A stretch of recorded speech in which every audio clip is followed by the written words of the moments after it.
The international system is facing accelerated transitions as competition between the great powers intensifies. Join this important dialogue with the Kingston Consortium on International Security.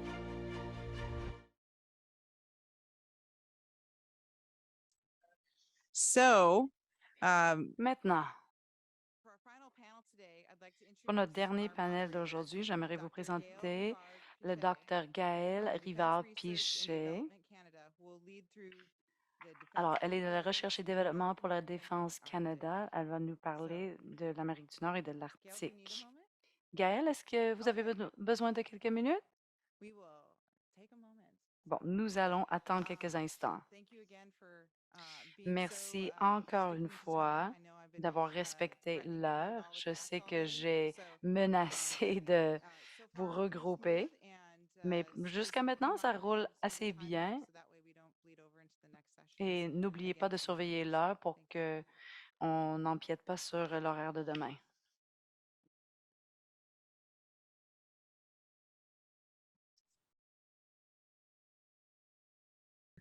Well, good afternoon, everybody. Bonjour tout le monde. C'est un plaisir d'être de retour, cette fois-ci en tant que présidente.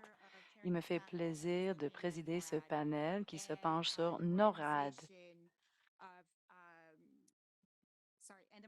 Et on va parler de la modernisation des capacités de défense du Nord. Nous avons 4 panélistes extraordinaires. Je vais demander à chacun de parler pendant 12 minutes environ pour nous laisser assez de temps pour la période de questions et de réponses. D'abord, je demanderai à Dr. Andrea Charon de commencer.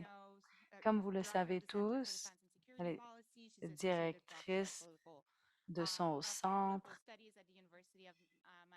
Elle enseigne à l'Université de Manitoba. Elle est co-auteure d'un nouveau livre sur NORAD et au-delà. Merci beaucoup et merci aux organisateurs. Alors, pour faire suite à ce que le brigadier général O'Malley a dit, je vais parler surtout de ce commandement binational qu'on appelle NORAD et cette idée de la modernisation de NORAD. Surtout au Canada, ça semble être synonyme avec une mise à niveau du système d'alerte du Nord. Mais en fait, il s'agit d'une refonte du système de défense du Nord.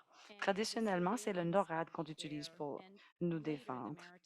Et plus tard, bon, les approches, en fait, d'habitude, ce qu'on appelle entre 10 et 2, cette zone-là, si on imagine l'horloge. Donc, c'était pas avant 2002 qu'on avait un commandement de combat qui était consacré au Canada. Avant, c'était vraiment NORAD. C'était le commandement de forces interarmées et d'autres services qui fonctionnaient de façon bilatérale pour aider avec la défense de l'Amérique du Nord. Les menaces traditionnelles que NORAD peut traiter, ce sont des menaces aériennes surtout.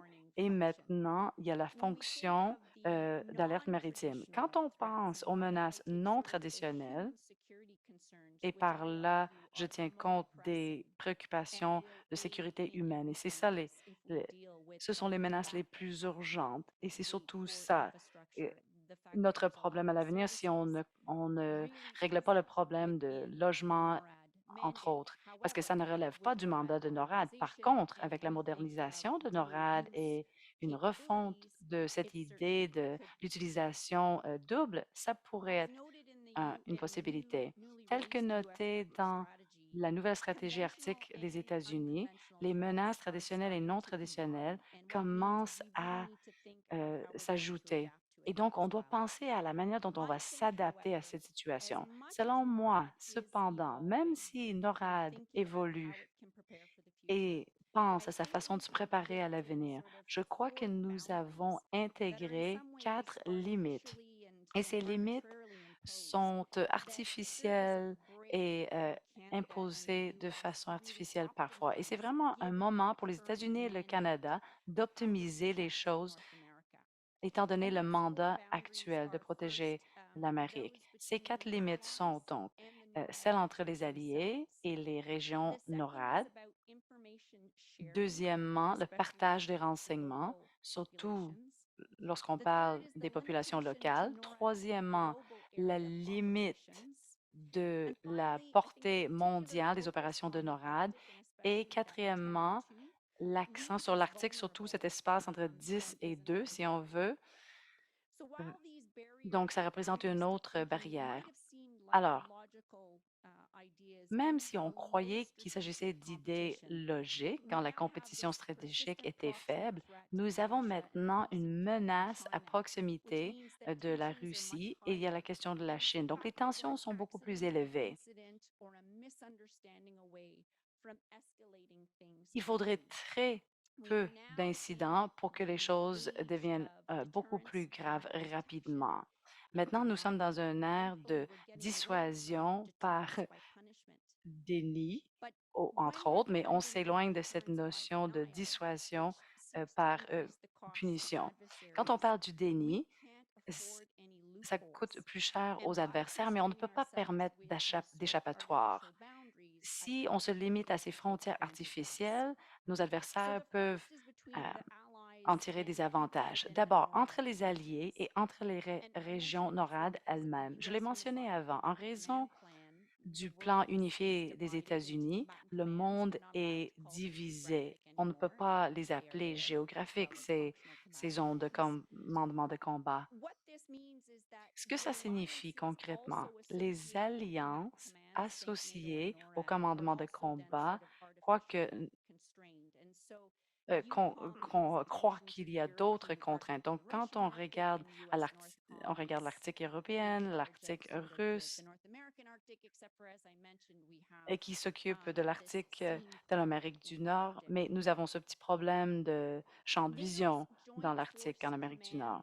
Alors, le commandement interarmé de l'OTAN et la deuxième flotte représentent le début de cet effort d'amener le monde du NORAD-NORTHCOM et le monde de l'OTAN ensemble. Mais il nous faut beaucoup plus d'efforts dans ce sens. Maintenant, nous voyons des mentions de NORAD dans les documents de l'OTAN, quelque chose qu'on n'a jamais vu avant. On l'a vu aussi dans un autre document officiel, mais on ne voit toujours pas cette connexion ou ce lien du point de vue de NORTHCOM et de NORAD. Alors, j'espère que ça va changer à l'avenir parce que avec les alliés, l'avantage est d'avoir un plus grand accès aux renseignements et en théorie, on devrait s'en servir. Autre chose qu'on ne fait pas du point de vue des alliés, on ne coordonne pas nos exercices arctiques. On ne pense pas aux différentes compétences, aux capacités et aux formations. Et on ne communique pas de façon stratégique le message de ces exercices arctiques combinés à d'autres adversaires. Par exemple, on avait Arctic Edge, Opération Nanook et Cold Response. Tout se faisait dans un espace de quelques semaines. Et pourtant, il n'y avait pas de message stratégique qui disait, eh bien, il y a peut-être des exercices pour différentes capacités entre l'OTAN, les États-Unis et le Canada. Il y a toujours un lien entre les trois. Au sein de NORAD, je crois que les trois régions NORAD sont séparées de façon artificielle. Il y aura la région continentale, la région d'Alaska et du Canada. Mais les régions semblent exécuter leur mission dans leur propre région. Et même, il existe en fait des ententes pour qu'on puisse avoir euh, des échanges. Euh, on ne, on ne tire pas profit du potentiel qui se présente à nous. Nous avons signé une entente de défendre l'Amérique du Nord ensemble. CANAR, qui est tout le Canada. Et n'oubliez pas, notre Arctique représente 40 de notre masse terrestre. Et c'est pour cette raison que nous avons la côte continue la plus longue au monde. Donc, une meilleure intégration et le fait de travailler avec ANR dans l'ouest de l'Arctique serait un énorme avantage, étant donné la distance et le positionnement. Maintenant, le partage de renseignements avec les communautés arctiques et avec les alliés. On l'a déjà mentionné par le passé. Puisque nous avons ces alliés, nous devons peut-être penser à la délimitation de l'Amérique du Nord. On ne peut pas être présent dans l'Arctique sans le Groenland. Alors, le Groenland et le Mexique, peut-être même l'Islande à l'avenir, devraient être vus comme faisant partie de cette de ce nouveau commandement de défense de l'Amérique du Nord. Quand on parle des gens locaux qui habitent dans l'Arctique, on a tendance à les garder à l'écart et pourtant, ils détiennent des renseignements critiques qui pourraient nous aider énormément dans nos opérations conjointes. Et les renseignements qui sont recueillis par les agences fédérales seraient très utiles pour les populations locales.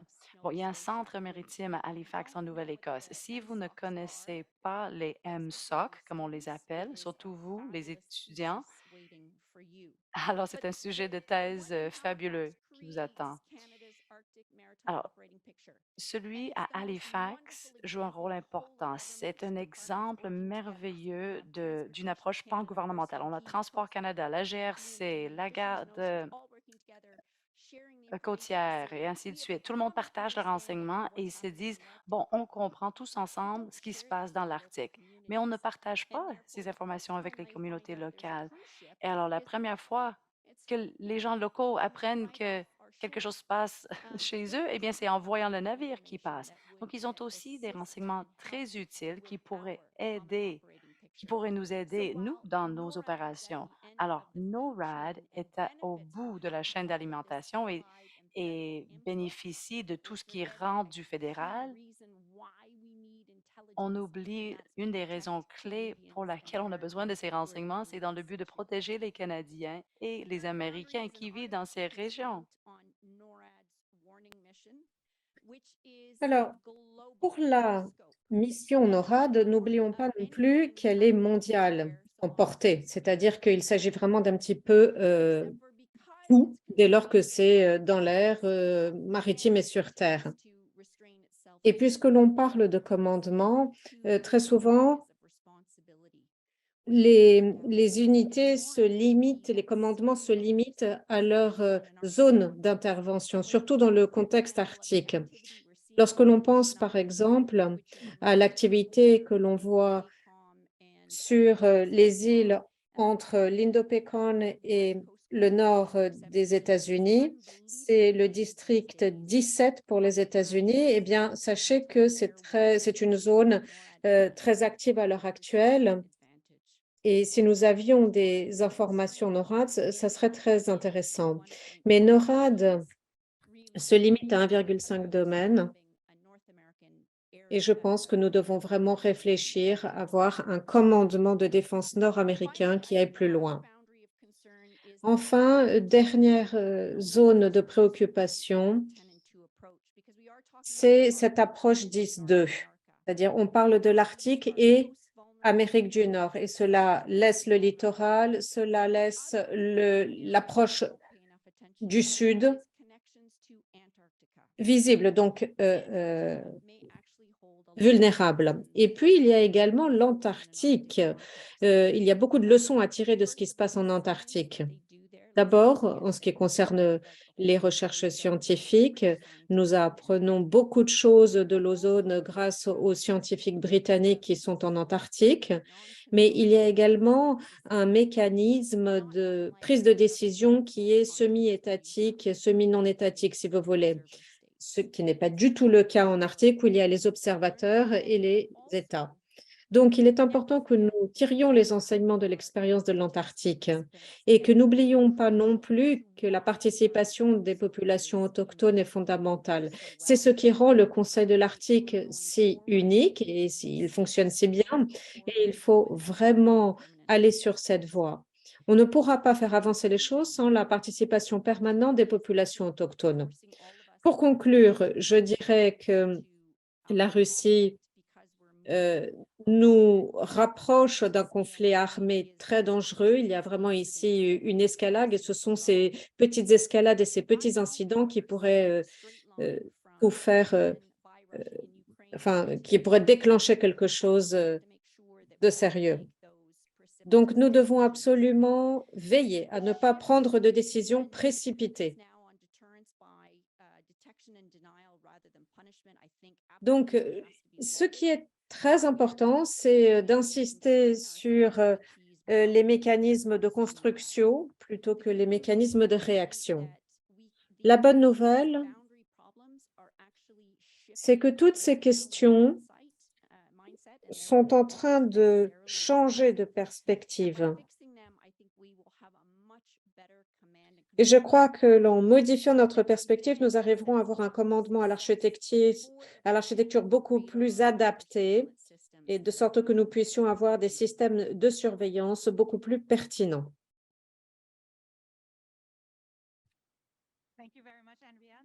Merci beaucoup.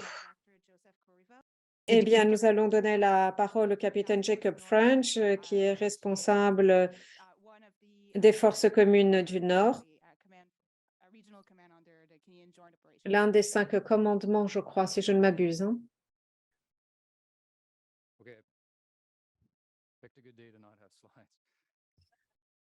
C'est peut-être une bonne chose de ne pas avoir de diapositives. Bien, merci beaucoup de l'invitation, merci beaucoup de la présentation. C'est un plaisir d'être ici et d'entamer cette discussion sur la défense de la région nord-américaine. Et j'espère pouvoir contribuer à cette réflexion. Alors, ces forces conjointes travaillent sous la houlette du CEJOC. Nous regroupons plusieurs territoires, plusieurs régions. Donc, toutes les zones du Nord, tous les territoires du Nord et les zones environnantes. Grâce à ce partenariat, grâce à cette participation, nous essayons d'avoir une tendance politique et d'engranger des interactions pour comprendre ce qui nous attend. Nous travaillons sur les questions de sécurité conventionnelles et non conventionnelles. Et ça fait 2 ans que j'y suis et je suis vraiment ravie de ce que nous faisons, de la façon dont nous procédons. C'est une contribution qui me semble extraordinaire à ce que l'on peut faire dans le Nord de façon générale. Alors, les questions posées sont très importantes. Certaines des questions que nous avons déjà entendues sont tout à fait pertinentes. Quelles sont les menaces? Quel type? Quelles sont les priorités? Quelles sont les menaces prioritaires, les non prioritaires?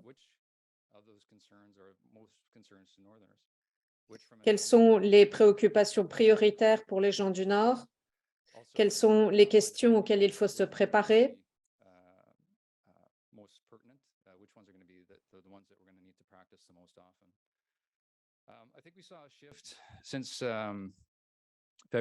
Alors, on a vu un changement depuis le 24 février dans la perception de ce que l'on peut faire. Nous avons entendu le briefing ce jour-là sur la défense nationale. On a très bien expliqué quelles étaient les menaces pour la région arctique. On a expliqué ce que les gouvernements pouvaient faire. Le lieutenant-colonel était dans la rue, à côté d'un des abris. Et une question a été posée, qu'est-ce que vous faites au sujet des Russes? Et ça m'a semblé très intéressant parce que finalement, la question qui a été posée par l'homme de la rue était la même que celle du sénateur. Alors peut-être pas avec la même formulation, peut-être pas exactement avec les mêmes mots, mais le sens était le même. Et je raconte cette histoire pour 2 raisons. D'abord parce que, indépendamment de la démographie, lorsque l'on voit quelqu'un portant l'uniforme, eh bien on lui adresse des questions et on s'attend à obtenir des réponses. Et deuxièmement, parce que cette perception change notre vision de l'Arctique. Il ne s'agit pas simplement d'une question qui relève de décisions politiques, mais c'est une question qui est importante pour le citoyen lambda qui s'interroge et qui se demande qu'est-ce que vous y faites, qu'est-ce que vous comptez faire et que se passe-t-il avec la Russie. Comme le général O'Malley et d'autres l'ont dit, il va falloir trouver un équilibre. La façon dont nous identifions et traitons les menaces doit exiger un équilibre. Donc, c'est par la vision arctique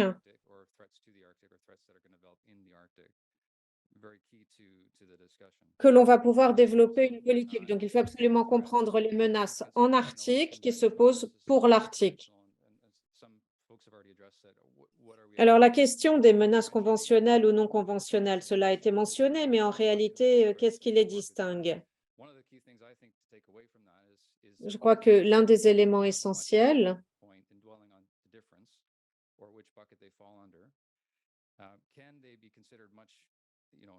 L'une des différences essentielles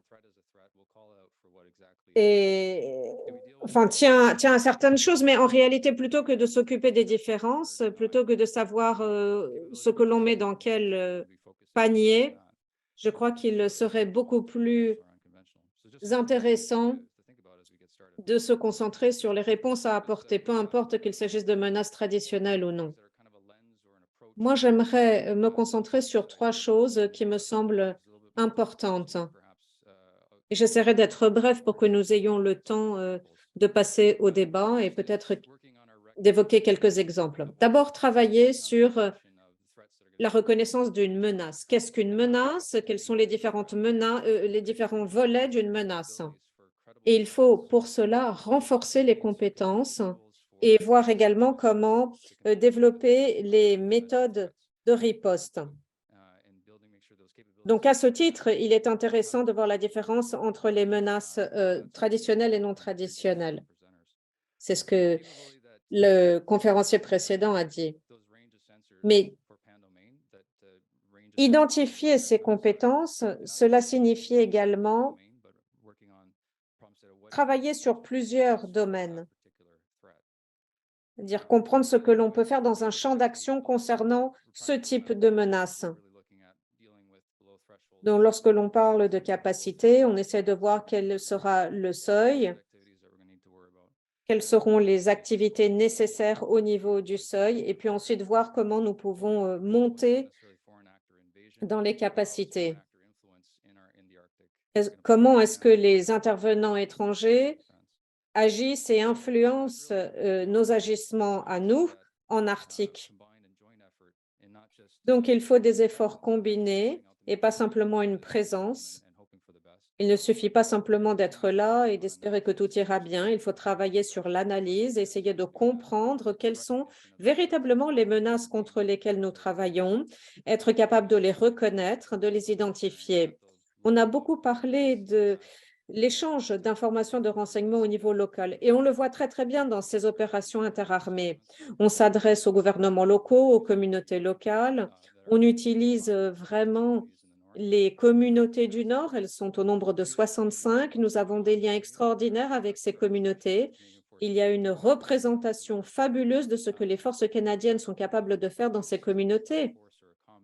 Ce ne sont pas des forces armées, des forces de combat, j'en suis bien conscient, mais il y a une allée-venue, si vous voulez, d'informations, un échange d'informations qui est très important. Nous obtenons vraiment beaucoup de renseignements de la part de ces communautés du Nord et donc je tenais à le souligner. Deuxièmement, il faut que nous identifions nos faiblesses. Donc, il faut se regarder dans le miroir avec lucidité et voir le reflet. Il faut également maintenir le dialogue opérationnel avec les alliés pour essayer de combler les lacunes, voir quelles sont nos vulnérabilités et puis ensuite s'armer comme il faut. Prendre les bons boucliers. La semaine dernière, par exemple, nous nous sommes adressés à plusieurs alliés et les conversations sont les mêmes qu'avant l'invasion de l'Ukraine, mais il y a quand même quelques changements, c'est-à-dire que nous essayons d'identifier des points de responsabilité, nous identifions également des points géographiques où nous pouvons intervenir, où nous pouvons mener certaines opérations et nous essayons de faire en sorte que tous les efforts soient coordonnés, orchestrés, mais il faut faire preuve d'honnêteté et de transparence et comprendre ce que nous ne faisons pas très, très bien. Et c'est là que nous aurons besoin de nos alliés pour colmater les brèches. Et nos alliés, à leur tour, pourront identifier les points faibles et demander aux Canadiens leur aide. Donc, cette information partagée est très importante. Peut-être que cela nous aidera à développer de nouvelles opérations.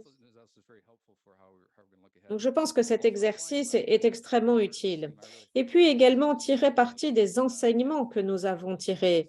Ça, c'est le rôle des données, c'est le rôle des analystes de données, c'est le rôle des universitaires. Et effectivement, nous devons tirer les leçons, tirer les enseignements de nos expériences. Et puis, troisièmement, et ça me touche de près, c'est mettre en pratique ce que nous prêchons. C'est-à-dire que c'est très bien d'identifier les choses, mais ensuite il faut agir. Il faut améliorer notre connaissance et nos compétences dans chaque domaine et ensuite agir.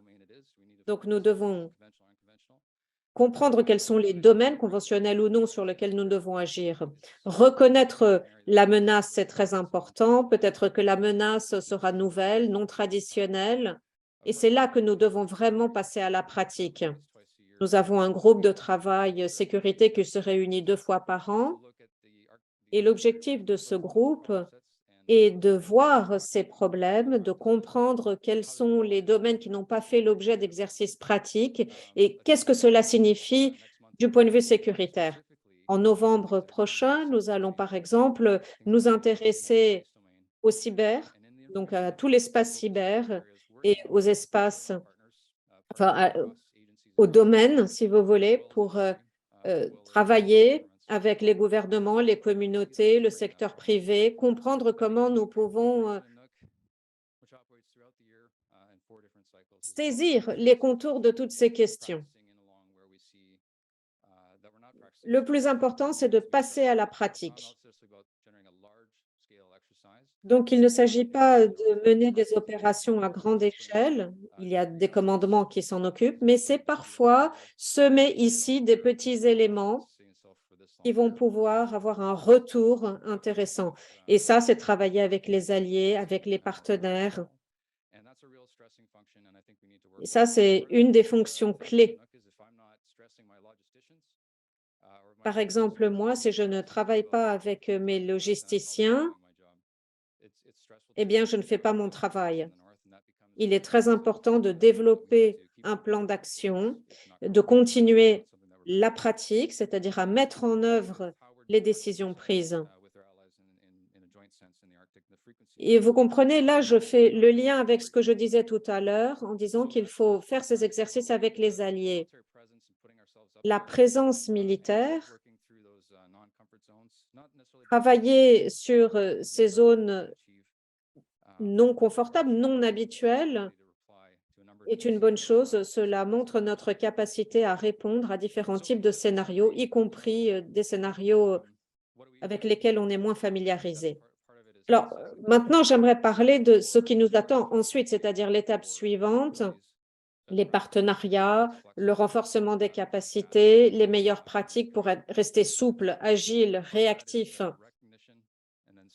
Pour y arriver, il faut donc la reconnaissance, ensuite la pratique, ensuite sortir de la zone de confort, faire face à l'inconnu et faire en sorte que les équipes, les forces soient polyvalentes, que ce soit au niveau de la direction, que ce soit au niveau de l'application des règles, que ce soit au niveau de ce que l'on applique en termes de changement climatique ou autre. Donc, il faut vraiment avoir cette marge de manœuvre, cette capacité de s'adapter et d'être souple.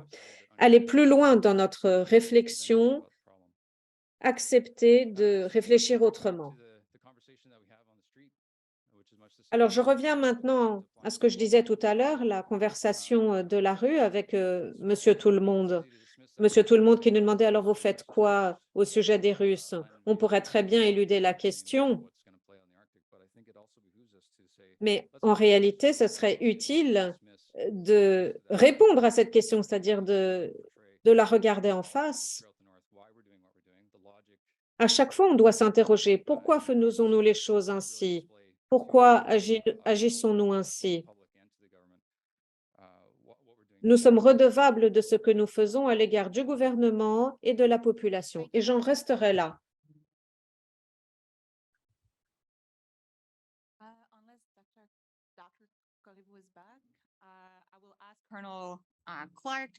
Alors, je vais maintenant demander au colonel Clark de venir. Il travaille à l'heure actuelle au l'Army War College. Il a travaillé sur la stratégie du Nord et donc il va nous aider dans notre réflexion. Il va fonder sa présentation sur un certain nombre d'expériences. Merci, madame. J'aurais voulu faire une opération de sabotage pour ne pas être le dernier orateur de la journée. Bon, merci beaucoup à tous les organisateurs. Merci à vous de participer à ce débat si enrichissant. Comme Madame Pichet vient de le dire, je suis là en capacité officielle et je suis là pour parler d'un travail que nous avons réalisé et je vais vous faire part de mes observations personnelles. Simplement pour planter le décor et vous expliquer un petit peu d'où je viens, que vous compreniez la nature des remarques que je vais faire. Première chose, la stratégie militaire de l'Arctique aux États-Unis repose sur les compétences militaires des États-Unis. Ryan McCarthy avait déjà identifié cette spécificité en 2020, mais Janice McConville, en 2020, s'est rendue au Pacifique. C'était la deuxième fois que j'étais au Pentagone. Et avec, sur la base des conversations qu'il a eues avec la personne qui était responsable du commandement du Nord, eh bien, on s'est rendu compte, on est arrivé à la conclusion qu'on avait perdu 20 ans. Deuxième chose qui est complémentaire, au siège, on ne définit pas les politiques régionales. C'est le ministre de la Défense qui est chargé de cela. Et donc, on se limite à savoir quelles sont les forces que nous devons mobiliser pour mener nos opérations dans la région et pas vraiment de savoir ni quand, ni comment, ni pourquoi nous menons ces opérations. Ça relève de la compétence du ministère de la Défense. Et la question, c'est de savoir comment nous renforçons les capacités, mais on ne s'interroge pas toujours de savoir pourquoi faire. Alors, qu'avons-nous appris? Alors, désolé pour tous ceux qui sont dans cette salle et qui vont voir des diapositives avec des lieux communs. Peut-être que cela fera écho à vos expériences, mais il m'a semblé cependant que c'était pertinent. Pourquoi? Eh bien, parce que beaucoup de gens, comme moi, ne sont pas des experts de l'Arctique au départ, si vous voulez, mais ils ont été un petit peu lancés dans la piscine et ils sont devenus des experts. Et puis, par ailleurs, il y a la palissade qui sont finalement importantes. J'ai commencé en étant un petit peu sceptique à l'égard des capacités en Arctique. Je dois le reconnaître.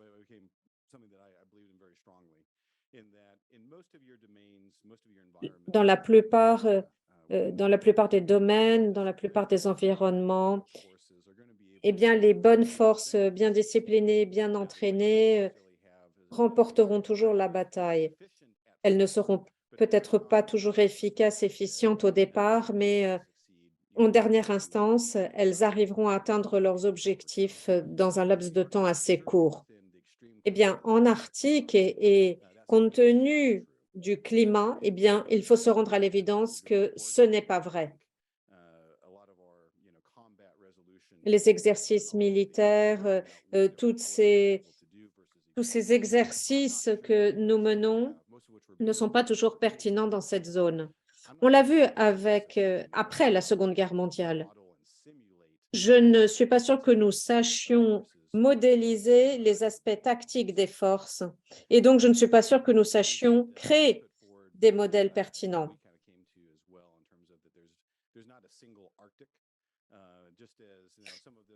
Autre chose a été dit qui me semble important. Il n'y a pas un Arctique unique. Il y a des Arctiques en fonction des perspectives géopolitiques. Il y a des environnements tactiques. Il y a des topographies.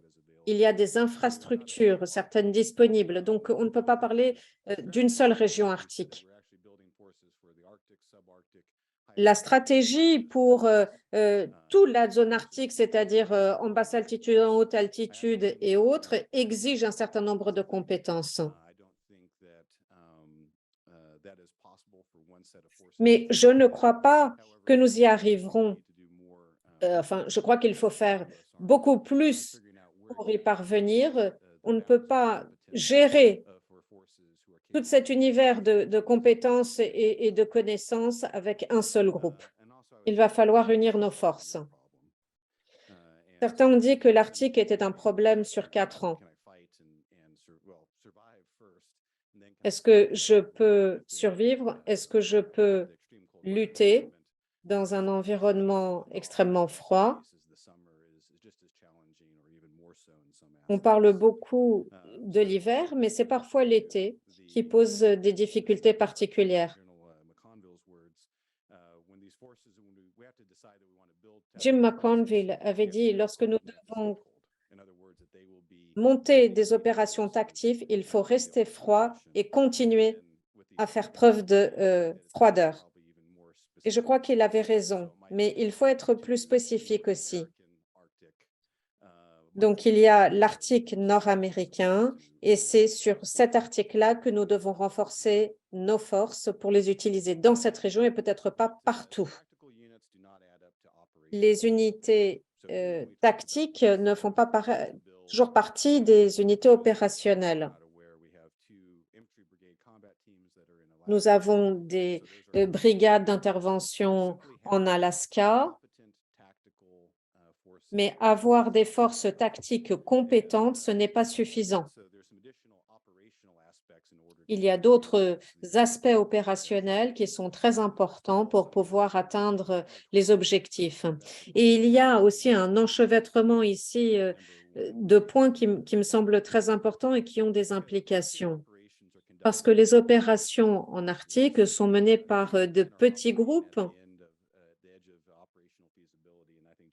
Et très souvent, on est à la pointe de la faisabilité ou à l'extrême, si vous voulez, de la faisabilité. Et donc, nous avons une marge d'erreur extrêmement petite. Ces opérations exigent toute une liste de choses pour qu'elles fonctionnent et pour qu'elles aillent à bon port. Je suis historien de formation et je m'intéresse aux campagnes passées. On a vu beaucoup d'opérations dans les zones arctiques et sous-arctiques et des opérations qui ont échoué. Dans un autre contexte, certains incidents seraient considérés comme des rencontres malencontreuses, mais dans un contexte arctique, ça prend une ampleur complètement différente en raison de la question logistique, ou parce que parfois il y a également des problèmes d'approvisionnement. Il faut qu'il y ait beaucoup de petits éléments qui s'emboîtent correctement pour que l'opération soit menée à bien. Et puisque l'on parle d'opérations multidomaines, eh bien, en haute altitude, il y a la question de la couverture spatiale, que ce soit au niveau des renseignements ou des télécommunications, il y a les spectres électromagnétiques. Enfin, il y a des spécificités qui sont différentes en haute altitude par rapport à la basse altitude et cela exige de gros investissements. Et en fonction du type de solution que nous trouverons, ça peut être régional. Imaginons par exemple que l'armée américaine dise, écoutez, nous voulons renforcer nos capacités dans l'Arctique européen. Que devons-nous faire? Eh bien, il y a des villes plus grandes, il y a un bon réseau routier. On peut décider d'avoir des stocks bien positionnés. On peut renforcer les infrastructures de communication. On peut faire une formation spécifique, optimiser les unités pour cette zone. Donc, je peux vraiment cibler les choses au niveau des campagnes à mener et donc cibler les investissements. Mais ça ne signifie pas que l'on puisse transposer la même attitude dans l'Arctique nord-américain. Alors, qu'est-ce que cela nous dit du dilemme arctique? Moi, je ne suis qu'un colonel, fort heureusement, et je n'ai pas à prendre les décisions qui font mal. Mais la hiérarchie doit prendre vraiment des décisions extrêmement difficiles. Pour certaines des raisons que j'ai évoquées, et je pourrais les approfondir tout à l'heure, je pense qu'il est très, très important d'investir en amont, c'est-à-dire 1 à 2 ans avant les opérations. Là, il ne peut pas y avoir de doute, très clairement. On voit la Russie qui a des problèmes en Ukraine aujourd'hui, l'endurance, la capacité à soutenir, les armées, c'est très peu, donc 1 ou 2 ans, c'est tout ce à quoi on a droit. Donc investir en avance de phase, c'est absolument indispensable pour le succès, notamment en raison de, la nature arctique. Ça peut être très localisé, donc ça peut se faire peut-être que sur les 3 régions. Et donc, c'est vraiment un investissement de niche. Malheureusement, il n'y a pas beaucoup de changements, qui se dessinent quand on reste dans sa zone de confort. Ça a été clairement dit et quand on a tant de pression sur la structure des forces, sur les budgets, est-ce qu'on se permet d'avoir des forces qui sont vraiment des forces de niche dont on n'aura besoin en réalité que pour une toute petite part de nos missions? D'autre part, est-ce qu'il est politiquement faisable pour, les chefs des pays, qui touchent l'Arctique, comme les États-Unis, le Canada, de dire: «On n'est pas capable d'opérer sur notre propre territoire». Je ne pense pas qu'un homme politique puisse avouer cela. Et donc on a un dilemme qu'on appelle arctique devant nous, sachant, concernant la question de savoir où on veut dépenser notre argent. Et donc, je reviens au premier commentaire, la première présentation que nous avons reçue, et il faut clairement dire que ce sont les difficiles décisions que nous devrons prendre. Merci beaucoup.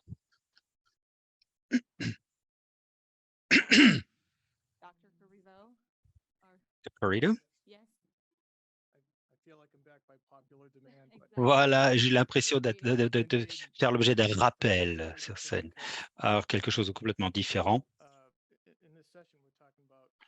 parce qu'en fait, on parle de la modernisation de la défense dans l'Arctique. Et je vais partager avec vous la perspective d'un directeur de laboratoire. Ça sera un peu différent, mais je pense que ça se goupillera bien avec ce qui vient d'être dit par Duncan Clark. Ça ira très bien ensemble, je pense. Alors, je vais faire 3 choses. Je vais un petit peu revenir en arrière dans le temps, parler, d'un point de vue stratégique de l'Arctique et ensuite juste prendre un peu de recul pour essayer de vous montrer le laboratoire, pour vous faire comprendre à quoi ça ressemble. Ça peut être, intéressant pour certains parmi vous et ensuite, je vais me reporter sur l'avenir pour la défense de l'Arctique. Je voudrais quand même préciser une chose. L'origine de mon, laboratoire qui est basé dans le New Hampshire, c'est a ses racines, la 2e Guerre mondiale où quelques 10 000 militaires, ont été envoyés dans le Nord pour construire le Highway Alaskan, Canadian et ils se sont confrontés à quelque chose qu'on appelle le permafrost. Vous avez là quelques clichés des années 40. C'était tout simplement indispensable de le faire. C'était la guerre mondiale, il y avait de la logistique qui devait être envoyée en Alaska et ils l'ont fait. Ils l'ont tout simplement fait et encore aujourd'hui, on profite de cet effort parce que c'est très important qu'une nation qui touche l'Arctique comprenne aussi qu'il y a du permafrost. Pendant la guerre froide, on a créé un tunnel de recherche sur le permafrost. C'est très intéressant. D'ailleurs, vous le voyez peut-être ici. Alors, on va revenir à la guerre, froide. Encore une fois, on travaille dans l'urgence. Pourquoi? Bah, tout simplement parce que les tensions entre l'ancienne, Union soviétique et les nations, otaniennes étaient là et donc dans le Grand Nord, on a créé les systèmes d'alerte, que nous avons créé une infrastructure de base aérienne. Au Groenland, nous avons, avec mon organisation, fait les carottages et on a trouvé qu'il y a une relation avec le changement climatique. On a des ingénieurs qui vont faire les carottages, les apporter au New Hampshire et ça permet de remonter dans le temps. On peut voir quelles étaient les températures. À un certain moment donné, on peut voir combien de gaz à effet de serre il y a dans l'atmosphère. Et ce qu'on a détecté par ces études, c'est que le niveau de gaz à effet de serre dans l'atmosphère est monté et les températures sont montées. Et quand on avait moins d'effets de gaz à effet de serre, on avait des températures plus basses. Donc, on a fait quand même aussi de la recherche qui a permis aussi de comprendre les rouages du climat sur notre planète. Voilà. Et donc, j'en arrive à notre époque. Donc, la Deuxième Guerre mondiale, ça fait longtemps, la guerre froide, pareil, et maintenant on a une nouvelle phase, une nouvelle réalité du point de vue de notre laboratoire. Là, je suis le CRREL, c'est la petite étoile en haut à gauche. C'est une confédération en fait de 7 laboratoires qui travaillent pour le génie militaire américain. Et en fait, on essaye de servir les intérêts du pays et de la planète d'ailleurs. Pour être honnête, on a, il n'y avait pas spécialement besoin ressenti d'avoir un tel laboratoire pour le Grand Nord. Que vous croyez ou pas, quelques années encore en arrière, le gros de notre travail, c'était la lutte contre les engins explosifs improvisés. Ça n'avait rien à voir. Et bon, on a toujours un pied en Alaska. À Fairbanks, on a un laboratoire de recherche. J'ai parlé de l'Institut de recherche par un tunnel sur les questions du permafrost. Donc, si vous vous intéressez au permafrost, ça c'est la mecque de cette recherche-là. Allez-y, regardez. C'est vraiment quelque chose qui changera complètement votre vie si vous allez dans ce tunnel vraiment au plus profond du permafrost. C'est super intéressant. Hanover, on est toujours une installation, pareil, avec une infrastructure incroyable pour la recherche dans le froid. On est capable de faire de la recherche pour la NASA parce qu'il fait froid dans l'espace. Et nous avons maintenu des capacités principales. Là, juste une petite illustration des zones où nous conduisons de la recherche de façon très active. Il y a le domaine du savoir, de l'information, beaucoup d'infrastructures en Arctique, mais aussi en Antarctique, pour soutien de la Fondation scientifique nationale. Et on travaille sur des questions qui touchent à la question de comment faire pousser des plantes dans des zones froides ou comment traiter des marées noires dans des mers très froides. Voilà. Ce que nous faisons en tant que laboratoire, c'est répondre aux besoins de notre nation et aussi aux besoins de nos alliés. Et actuellement, on voit qu'il y a une émergence énorme de documents sur les politiques. On a une stratégie nationale pour l'Arctique, on en a une de la part des armées, de l'armée de terre, de la marine, etc., etc. Donc les gens commencent à s'y intéresser. Alors, ça aussi avoir quelque chose avec le changement climatique. On a l'ordre exécutif de la Maison-Blanche, le président Biden, qui nous demande de faire quelque chose contre le changement climatique. On a le ministère de la Défense. J'ai fait un petit lapsus. Donc, le département de la Défense qui a une stratégie. Ensuite, l'armée de terre a sa stratégie.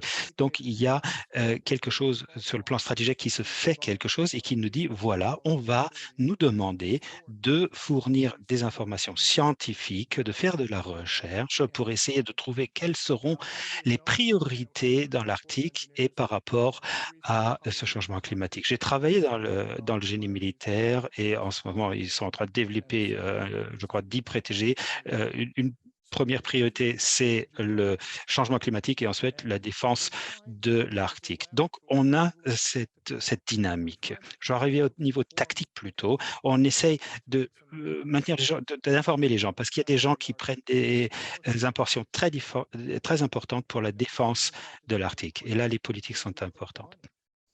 Parce qu'en fait, la question est où est-ce qu'on va mettre notre argent? Donc, on veut informer les gens, leur dire comment ils pourraient le faire. On a une liaison permanente avec Northcom et NORAD. On parle donc directement à ce commandement opérationnel. Nous avons des événements, nous accueillons des événements pour essayer de trouver les lacunes capacitaires technologiques par rapport à l'Arctique. On a eu un atelier juste au mois de mai qu'on a co-organisé avec le ministre de la Défense et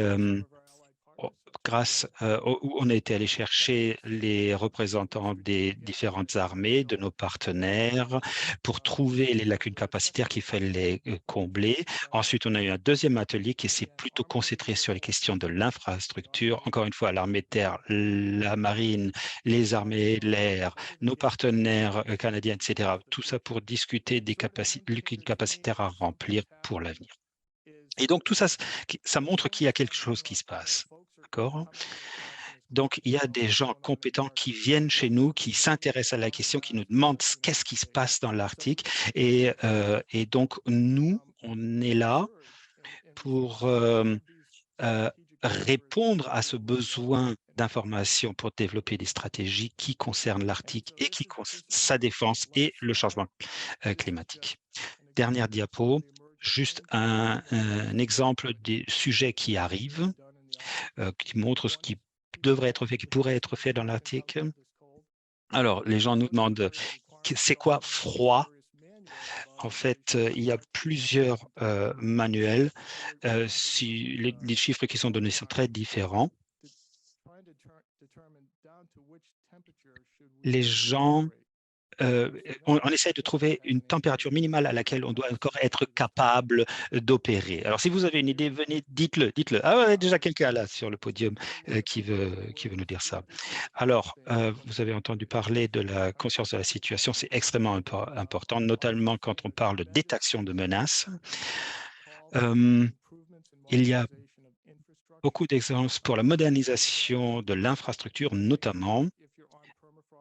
Par exemple, quand on est dans le permafrost, il faut que votre infrastructure soit capable d'être soutenue, il faut qu'elle tienne. Mais quid des infrastructures temporaires? Ça, c'est un besoin dont on a énormément besoin. Alors, l'électricité, l'énergie. J'aime bien en parler. Et en fait, la question qui se pose actuellement, que beaucoup discuté, est-ce qu'on va avoir les petits réacteurs nucléaires modules? Effectivement, c'est un débat en cours. Je pense que ça arrivera. Quand on parle d'infrastructure et d'électricité, j'aime bien relier les choses. Et encore une fois, ça nous ramène au changement climatique. Et finalement, les performances humaines, hein, les engelures, par exemple, quand vous êtes dans cette zone-là, vous souffrez de ça. C'est aussi ancien que la présence humaine dans cette zone. Et il faut qu'on trouve les bons moyens pour traiter cela. D'ailleurs, on peut le faire. Donc ça, ce sont quelques-uns des exemples des sujets qui vont nous occuper à l'avenir. Et donc, voilà, ça permet aussi de répondre aux questions concernant les investissements qu'on doit faire. Voilà, merci beaucoup et j'espère qu'on aura encore l'occasion d'échanger. Merci beaucoup. Merci beaucoup. Voilà, on va ouvrir le débat. Est-ce que vous avez des questions? Alors d'accord, je vais poser une question. Ce concept du dilemme arctique dont a parlé le colonel Clark, c'est assez intéressant. J'aimerais bien en savoir un petit plus. Comment pensez-vous, peut-on surmonter cela? Et peut-être les autres participants veulent répondre et réagir également. Voilà, là j'ai du son.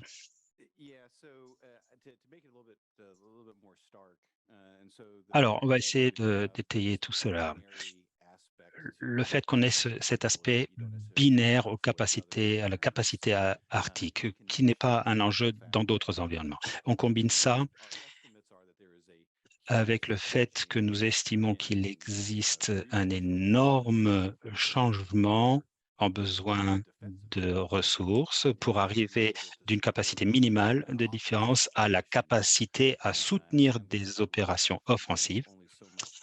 Le fait que nous n'ayons qu'un certain degré de capacité résiduelle de disponible, et encore une fois, c'est mon opinion personnelle, je pense que tout cela nous dirige vers une analyse qui dit que l'investissement minimum pour pouvoir défendre notre territoire national peut être fait, doit être fait.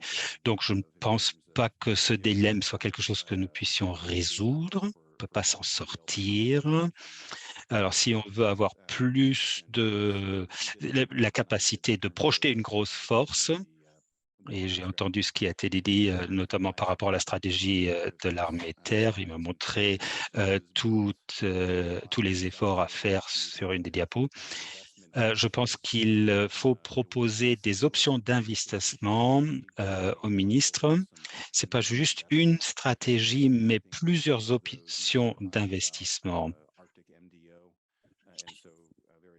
Et donc, on en a parlé, on en a évoqué quelques-uns. Ce sont surtout des moyens extrêmement sophistiqués d'attaque aérienne en profondeur. Si on veut avoir quelque chose de beaucoup plus robuste, je pense que c'est un petit peu trop cher pour nous actuellement. D'autres réactions? D'autres questions peut-être?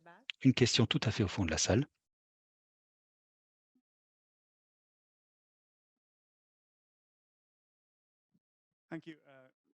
Merci, Tom Hughes, encore une fois.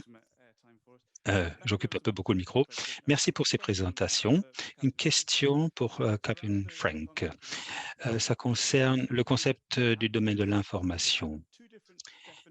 J'ai l'impression qu'il y a deux définitions différentes du domaine de l'information qu'on a vu aujourd'hui. L'une concerne l'intégration de l'information, comprendre l'environnement, mais depuis ce que vous avez compris, j'ai cru comprendre que c'est plutôt une question de savoir ce que les gens pensent d'une situation, une approche plus cognitive. Alors, l'investissement en des capacités de gestion d'information, qu'est-ce que ça représente dans le contexte des forces armées canadiennes? Et quel rôle devraient des autorités non militaires jouer dans ce domaine? Merci pour cette question, Thomas. Je vais essayer de répondre à cela en espérant bien répondre.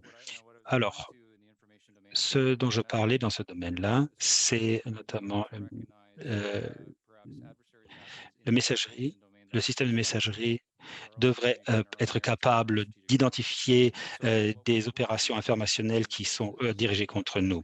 Qu'est-ce qu'on fait dans les forces canadiennes? Alors, on essaie de trouver des moyens pour contrer la sans nuire au public canadien. Alors, qu'est-ce qui est juste la mauvaise information, mais qu'est-ce qui est vraiment une opération d'information? Les gardes côtières et beaucoup d'autres autorités gouvernementales comprennent maintenant qu'elles sont aussi impliquées dans ce domaine-là. Et donc, ça, c'est important à comprendre. Pour moi, pour le Joint Task Force North, c'est qu'on coopère vraiment avec Northcom et le CJOC et beaucoup d'autres alliés, des QG un peu partout, comme cela a été dit, pour essayer de tirer parti des options que nous avons. Des exercices interarmées, interalliés sont en train de se jouer, toute une séquence d'exercices. C'est très bien de faire cela, montrer qu'on est capable d'agir. Il faut que l'ennemi puisse calculer ses risques. Et ça, je pense que c'est une bonne approche à la dissuasion. C'est un peu de ça que j'ai parlé. Alors, je ne suis pas vraiment un expert en matière d'investissement qu'on pourrait faire pour moderniser. Je peux par contre vous dire qu'on travaille beaucoup avec nos alliés, nos partenaires pour maximiser, pour tirer le meilleur parti de cela. D'autres questions, s'il vous plaît?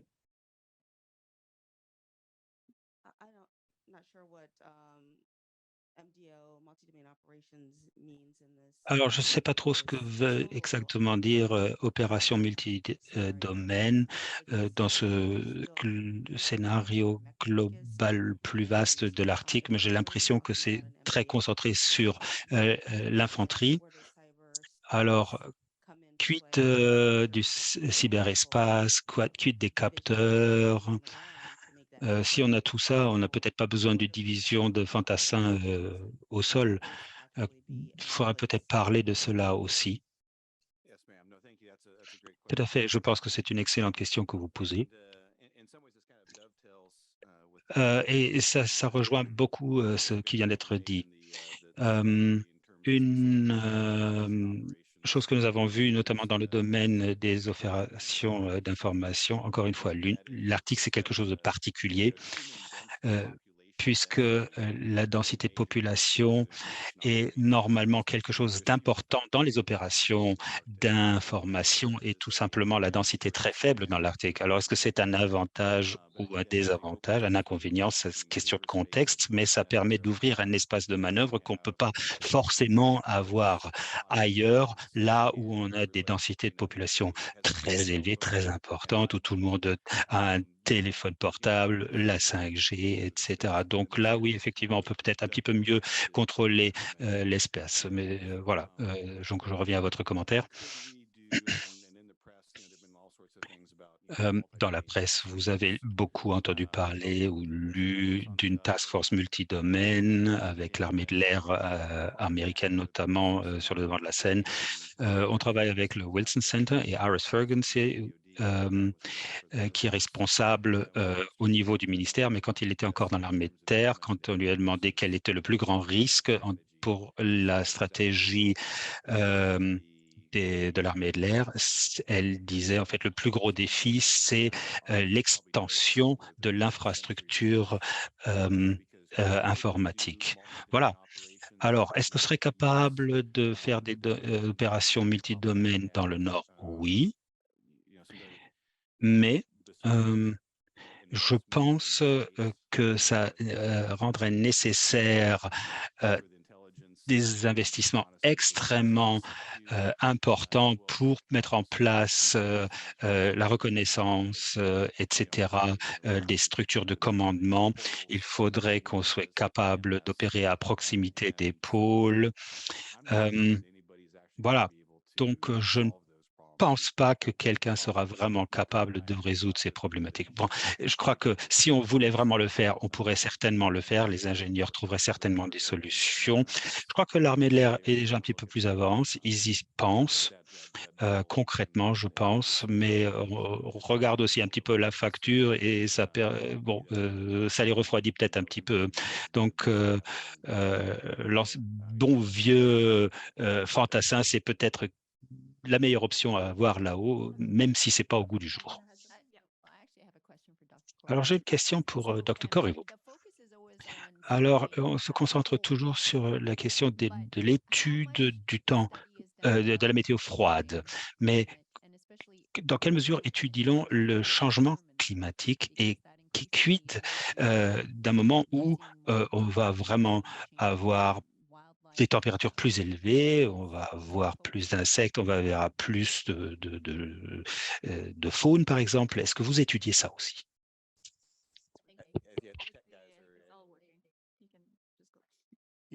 Allez-y.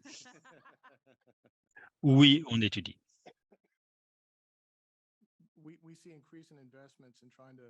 on voit des investissements croissants afin de mieux comprendre les changements, les modifications de l'environnement, notamment dans l'Arctique, parce que c'est là que ça se passe le plus vite. Et en fait, on parle évidemment d'un climat froid.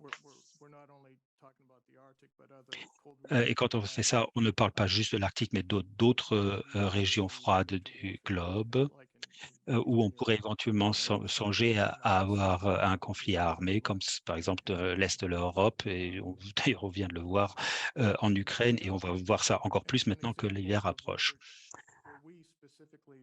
Un exemple de ce que nous étudions, dans mon laboratoire, c'est le changement au niveau de la microbiologie dans le pergélisol. Euh, donc, ça dégèle, il y a une émanation plus forte de gaz à effet de serre.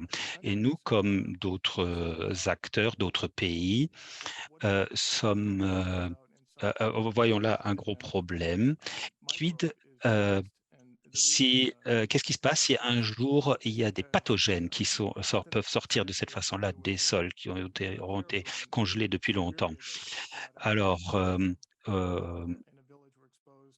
des gens dans un village en Sibérie ont été exposés ont été exposés à du charbon, un garçon qui en est décédé, si je suis bien renseigné. Donc là, il y a vraiment de gros changements dus au changement climatique parce que ça permet le dégagement de pathogènes dans l'environnement. Et je crois qu'il y a énormément de travail devant nous, vraiment du pain sur la planche. Est-ce que ça répond à votre question? Très bien, merci.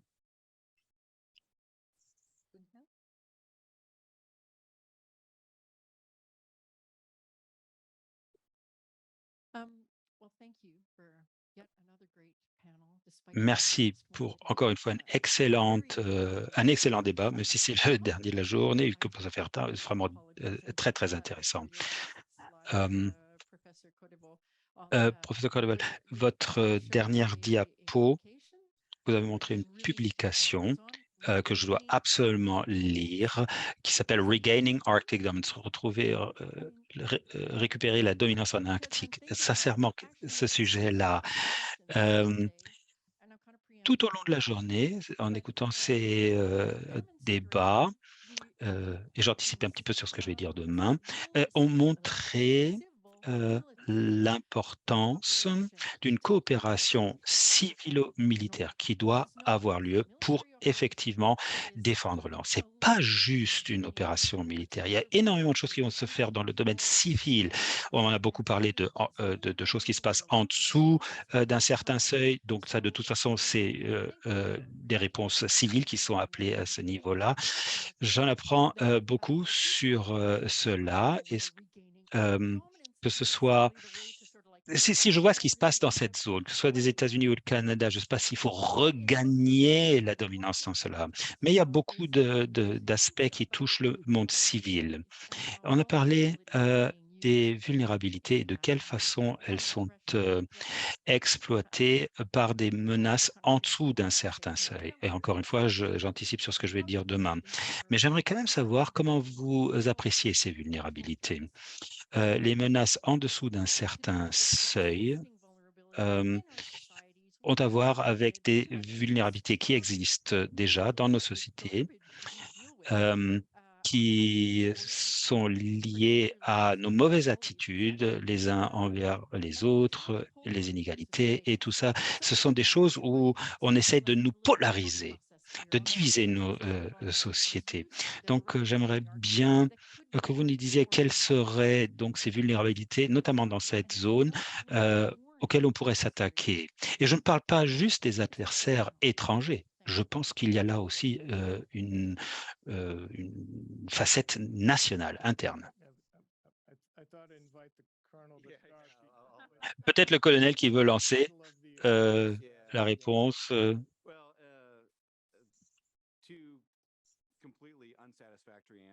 Alors, je vais vous donner deux réponses qui ne vous satisferont pas, d'abord, et ensuite un troisième point. Alors, un commandant je pense qu'il y a eu un commandant qui a dû dire génial comme idée, le titre, voilà, et ensuite on a décidé de le faire. OK, il y a beaucoup de gens qui ont dit, voilà, est-ce que vous avez déjà eu une dominance dans l'Arctique? Hein, honnêtement, je pense que c'est pas tout à fait dénué de sens. Et ensuite, j'en passe directement à mon deuxième point, et notamment par rapport à ce que j'ai déjà dit.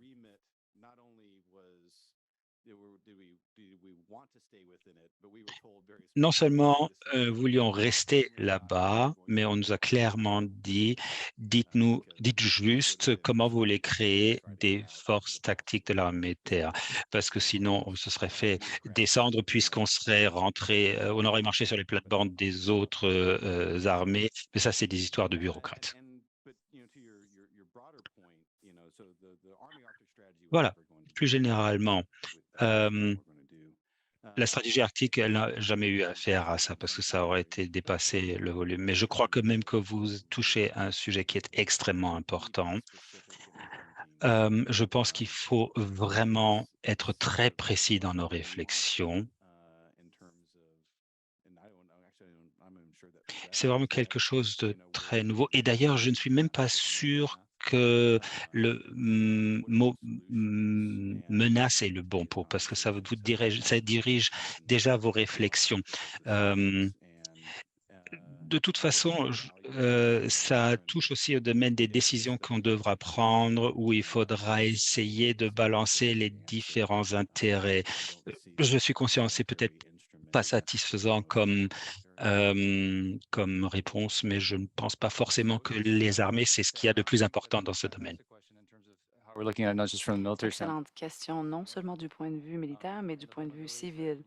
Les vulnérabilités contre lesquelles on se protège. Je suis d'accord avec vous que la domination est une façon, une mesure difficile. C'est- Alors, ça peut être relatif. Atteindre la domination, eh bien, ça veut dire contrôler tout l'environnement. Mais on explore plusieurs vulnérabilités et en fait, un adversaire pourrait exploiter une lacune, que ce soit la politique sur le passage du Nord-Ouest ou une autre route, un autre tracé plutôt. Quand on pensons au fait que les forces armées canadiennes, en fait, pourraient peut-être appuyer un autre ministère pour l'application de la loi ou de mettre la GRC dans la bonne position. Est-ce qu'il y a des vulnérabilités? Si on mène une opération pan-gouvernementale dans le Nord pour protéger la souveraineté, vous avez parlé des vulnérabilités au sein de nos propres communautés. Est-ce qu'il existe des divisions entre les gouvernements ou entre les gouvernements autochtones ou territoriaux? Il faut en être conscient parce que sinon, ça pourrait être une source de tension. C'est pour cette raison qu'on met l'accent sur Kinetic et aussi le type de présence militaire et on essaie de combler les lacunes et on ne veut pas laisser de la place aux tensions. J'aimerais dire deux choses, et c'est là où les universitaires peuvent aider. Lorsque je lis sur les relations civiles militaires, c'est toujours par rapport aux relations militaires là-bas. C'est rare qu'on parle des relations civiles militaires dans un contexte national, à moins d'avoir un problème entre les commandants principaux et le président, si on veut. Mais ça, c'est complètement autre chose. Donc, nous n'arrivons pas très bien à penser à ce besoin et cette relation entre nos militaires et nos civils, mais de plus en plus, ça deviendra un problème réel. L'autre occasion devant nous, c'est la rotation de 2 ans. Ce n'est pas unique à l'armée, c'est aussi pour les experts du gouvernement. Ils sont en poste pendant 2 ans. Ils commencent tout juste à comprendre comment ça fonctionne et qui est qui. Et Madeleine et moi en parlions, et ensuite la personne part. Et là, il faut repartir à partir de zéro. Et d'habitude, on fait des reculs, on ne peut pas commencer là où l'autre personne a fini. Alors, c'est extrêmement frustrant. C'est une perte de temps, une perte d'effort aussi de la part de tout le monde. La garde côtière canadienne est un bon exemple de quelqu'un qui a fait un effort pour envoyer le personnel à la même communauté à l'été lorsqu'ils mènent des opérations dans l'Arctique. Là, ils vont ils vont retirer des avantages de cette expérience parce que c'est les mêmes personnes. Merci, nous avons une autre question. Will Grieve. Bonjour, Will Greaves, Université de Victoria. Merci beaucoup pour vos commentaires. Il y avait un échange entre le brigadier général Burkhead et vous. Vous avez dit que l'infanterie est peut-être une ressource sous-évaluée dans le Nord. Dans le contexte canadien, on n'entend pas beaucoup parler de l'infanterie dans le Nord. On parle de la force aérienne ou on parle de la garde côtière. Mais, alors, pour capitaine French et peut-être le docteur Charon, quelle est votre évaluation de ce contexte de vulnérabilité? Est-ce que le système d'approvisionnement au Canada pourrait être vu comme une vulnérabilité en raison du décalage, c'est-à-dire le temps qu'ils achètent les navires et les mettent en place? Récemment, on a entendu des commentaires concernant la possibilité d'une interférence politique dans le système d'approvisionnement des frigates. Et on nous avertissait que ça ne serait pas une bonne idée. Alors, est-ce que vous seriez d'accord? Est-ce qu'il existe potentiellement une vulnérabilité tout simplement dans notre façon de s'approvisionner? Et est-ce qu'au Canada, en fait, au Canada, on met l'accent sur la marine et sur la garde côtière, mais est-ce que c'est suffisant pour le contexte canadien dans le Nord? Bon, est-ce qu'il est trop tard de dire que je parle en mon nom seulement? Bon, oui, c'est une vulnérabilité. First of all, to your point on the infantry, I do think D'abord, there's concernant l'infanterie, on ne peut pas forcément parler des services uniques et dire que c'est la solution parfaite pour tout l'Arctique. Plus on travaille les solutions pour l'Arctique, plus on se rend compte que on sait qu'on peut se déployer dans le nord et être appuyé par les frigates. Selon moi, il existe une meilleure façon de faire face aux menaces. Il faut travailler ensemble. Je sais qu'il y a des exercices militaires qui ont lieu dans le Nord et la marine aussi en fait. Bon, on a l'impression que c'est les forces aériennes et de la marine qui dominent, mais ça pourrait être l'infanterie aussi. Concernant l'approvisionnement et le fait que ça pourrait être une vulnérabilité, nous avons demandé une installation, quelque chose qui a été demandé en 2007. Là, on est en 2022 et ce n'est toujours pas opérationnel. Cette partie de l'infrastructure est importante pour nous. Alors oui, ce décalage représente une vulnérabilité. APO, APOV aussi est une vulnérabilité. On attendait l'approbation du Conseil du Trésor. Il y a toujours des retards qui ne sont peut-être pas liés à l'approvisionnement, mais plutôt au chantier naval. Bon, malgré le fait qu'il fallait beaucoup de temps pour commencer, c'est en branle maintenant et ça va bien. Et les prochains sortiront bientôt. Ce qui est intéressant, all domains. c'est de penser à tous les domaines. L'OPV, même si on en a 6 à tout moment, on ne va pas surveiller le Nord au complet, en tout temps, pendant toute l'année. Alors, il faut se pencher sur les missions de ces OPV et il faut tenir compte des nouveaux combattants ou commandements. Et si ça va être fait de cette façon pour cette mission, bon, ça ne sera pas une seule plateforme qui va tout faire. Donc, je crois qu'il est important de travailler sur les capacités interarmées. Les combattants de surface ont leur rôle à jouer. Et d'ailleurs, je crois qu'il faut investir dans les plateformes, mais aussi dans les infrastructures et les centres de soutien. Il les faudrait tous pour répondre à la demande. J'espère que ça répond à la question. Bon, moi, je vais répondre à la question qui m'intéresse le plus.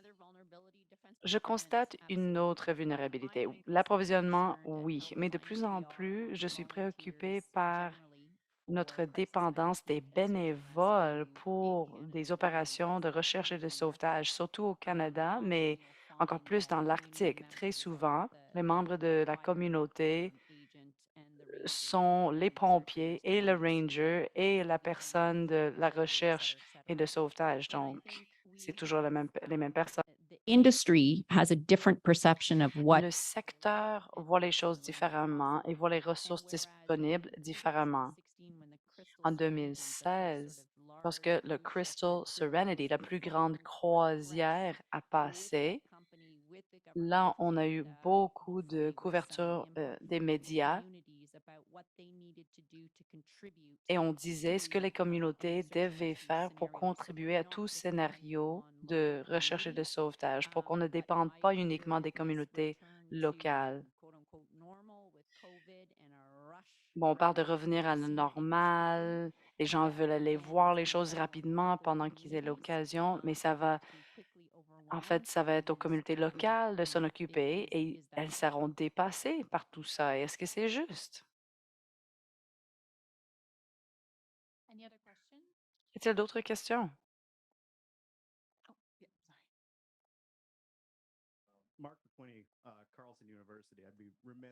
Mark, je suis de l'Université Carleton. Je dois absolument poser une question maintenant parce que Dr. Greaves a parlé de l'approvisionnement, donc ça touche presque mon domaine de recherche. Je voulais poser une question à nos collègues américains. Les changements climatiques représentent surtout l'incertitude.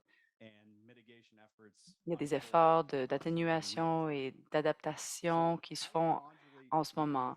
Mais comment fait-on pour composer avec cette incertitude? Nous sommes incertains de l'ampleur des changements climatiques et leurs répercussions. With how engineers are focusing their research efforts Bon, il or what s'agit des ingénieurs qui vont changer leur domaine de recherche ou des stratèges qui vont changer d'approche. Donc, est-ce qu'on a un plan pour le meilleur scénario ou le pire scénario en ce qui concerne nos missions, ou est-ce qu'il existe toute une panoplie de missions possibles selon les prévisions? Je me tourne vers vous, Joe. Merci, colonel. Encore une excellente question.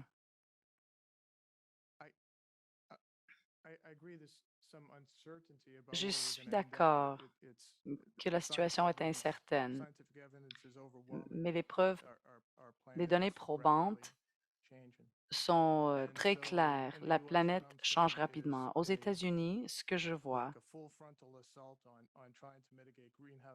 c'est des efforts très concrets pour éliminer ou réduire les émissions à effet de gaz, les émissions, les gaz à effet de serre plutôt, les GES. On commence à recevoir beaucoup d'argent afin de s'attaquer aux GES. L'adaptation est un autre volet important pour résoudre ce problème. Mais en ce moment, aux États-Unis, je vois qu'ils mettent beaucoup d'accent sur les GES. Par exemple, j'ai parlé des installations.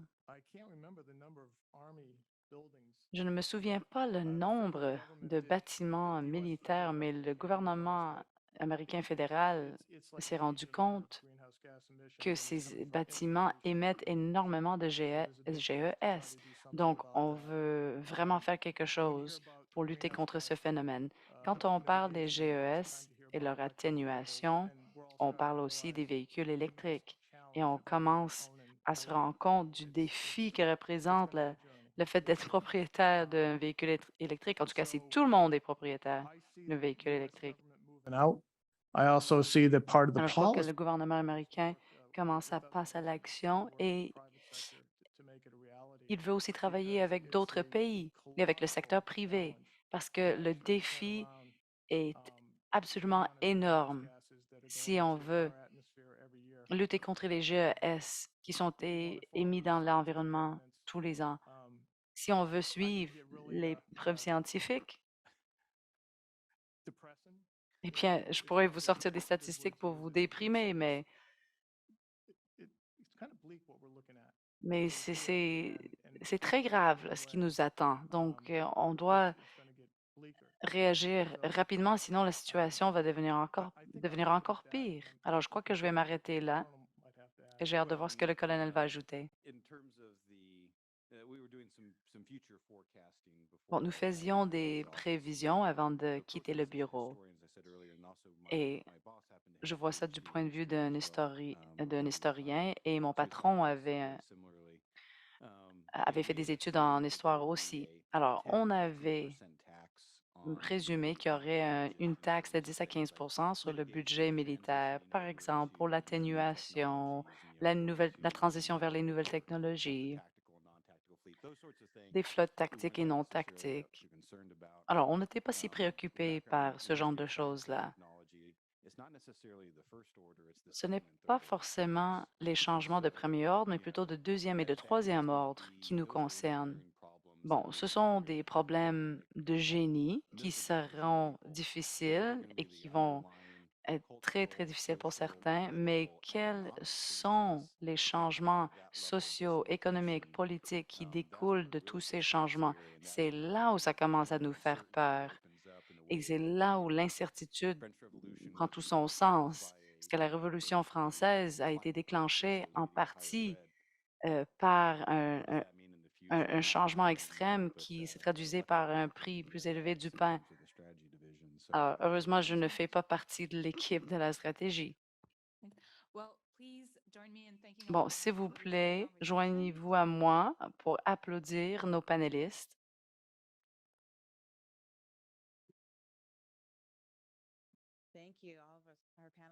Merci à tous nos panélistes. Nous avons quelques cadeaux pour vous. J'ai quelques remarques. Vous êtes prêts?